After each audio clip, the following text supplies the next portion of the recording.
today we're going to be calibrating pH on the YSI Professional Plus meter. And the purpose of that is to make sure we have it properly calibrated every day before we go out to the field. And pH is important in determining water quality. Basic cleaning steps: we want to wash the probe with distilled water and the container cup. I'm going to take out the sponge since we don't need that anymore. That's just to keep the probe from being damaged, keep the environment moist. We're going to rinse out the cup a little bit. And then we're going to rinse out the probe.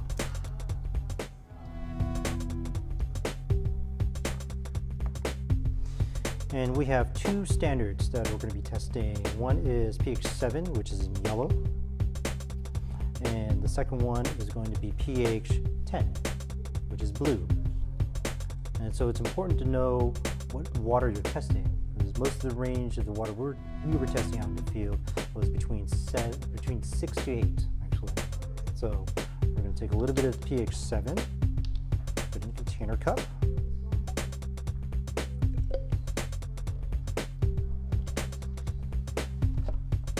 And rinse it with a probe.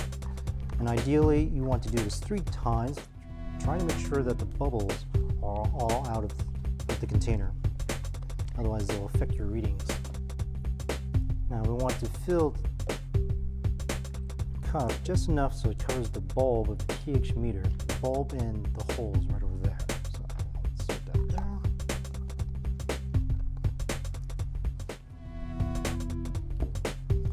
Next, we're going to turn on our meter.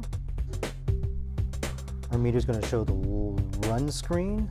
We want to hit calibrate instead. We're going to go down and select ISI 2 pH.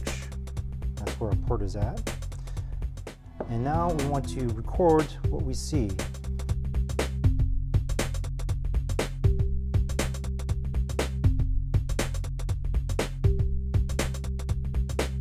Our calibration value is reading at 7.01, which is good. So now we can accept that calibration. We'll press enter. And it'll say press cal to finish or press escape to board. We don't want to do that now. What we want to do is record again the actual readings post calibration. It shows ready for point 2.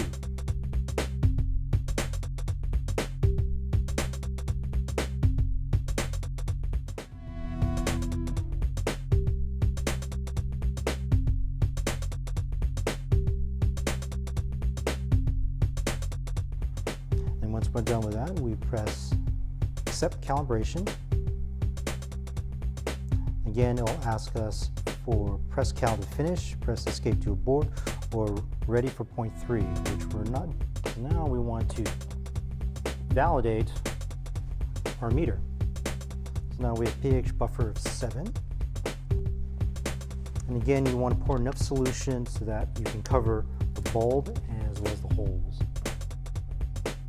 So we're showing a pH of 7, and if this is an actual sample, we can actually just start recording. So we'll press enter and start logging. And it'll keep logging until I actually press stop.